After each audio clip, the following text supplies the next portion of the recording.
I don't really have opinions about the future of Hamas in Israel beyond the question of justice, safety, and the fact that anything has to abide by international law.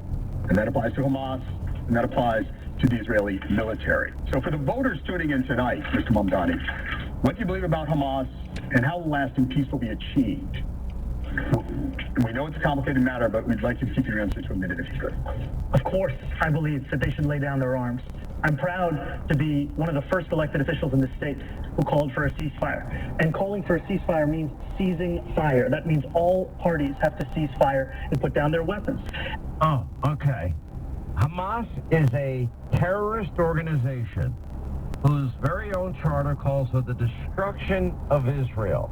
And this idiot also wants, if Prime Minister Netanyahu, I'm not sure what part of murder, rape, torture, kidnapping, beheading, and hundreds of thousands of rockets fired into Israel this moron doesn't understand, but he refuses to call, Hamas out for who they are, and instead condemns Israel, talks about arresting Bibi Netanyahu, and condemns Israel as an apartheid state, and refuses to say if it should remain primarily Jewish. Listen. I, like many New Yorkers, am hopeful that this ceasefire will hold. I'm hopeful that it is durable. I'm hopeful that it is just. And for it to be just, we also have to ensure that it addresses the conditions that preceded this. Conditions like occupation, like the siege, and apartheid. I've said time and again that I recognize Israel's right to exist. I've said that I will not recognize any state. I said that I will not recognize a Jewish state. If I would be allowed to finish, that I would not recognize any state's right to exist with a system of hierarchy on the basis of race or religion. And then Curtis had many great moments. A lot of talk about the fact that he didn't wear his red beret, and he looked great, in my opinion. I've known Curtis for decades. And anyway, this was maybe one of my favorite moments when he goes after Cuomo and, comrade Marcus Mamdani at the same time. Thank God I'm not a professional politician.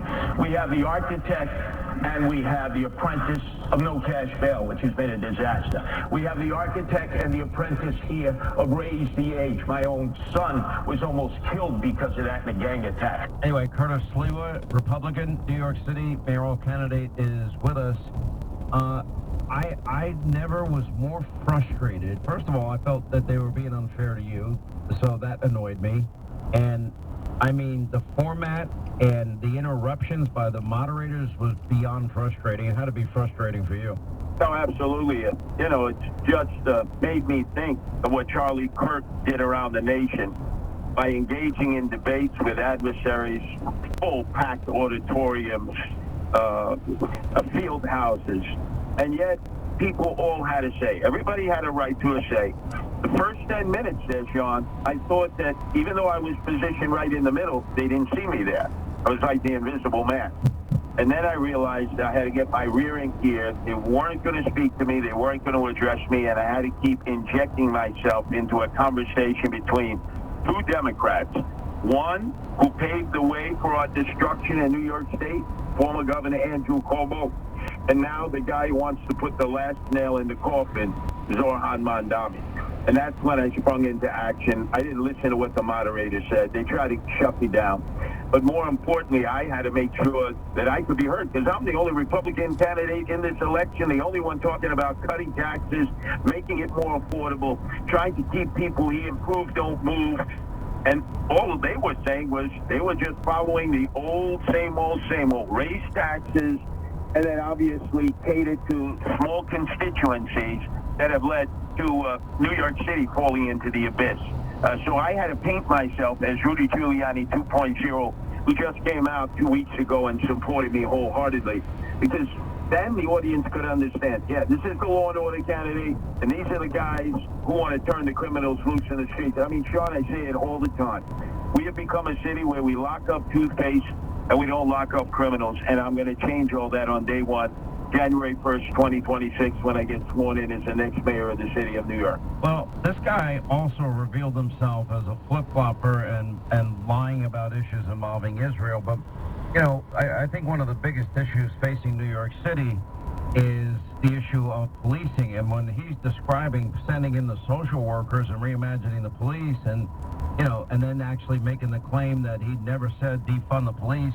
Let me read one ex-post after another by Zoran Kami Marxist Mamdani. Quote, 1, defund the police. 2, defund it, dismantle it, end the cycle of violence. 3, defund the police, build a socialist New York. 4, queer liberation means defund the police. 5, defund and dismantle. 6, in New York City, 99% of office holders are Democrats, yet they refuse to defund cops who murder with impunity. 7, no, we want to defund the police. 8, we need to defund the police. 9, defund the NYPD. 10, what we need is defund, hashtag defund the NYPD. By the way, you can thank Elon Musk for that research. I mean, this guy is a disaster. It's already not safe in New York City right now, Curtis. And you know, because you live in the subways, you live in the streets. Now you have to have armed security, for crying out loud. Yep, I have to have armed security because of all the threats against my wife Nancy, who's been such a major part of this campaign, and actually for myself, first time. As you know, I survived a hit from John Gotti Sr. to John Gotti Jr. and the guy, and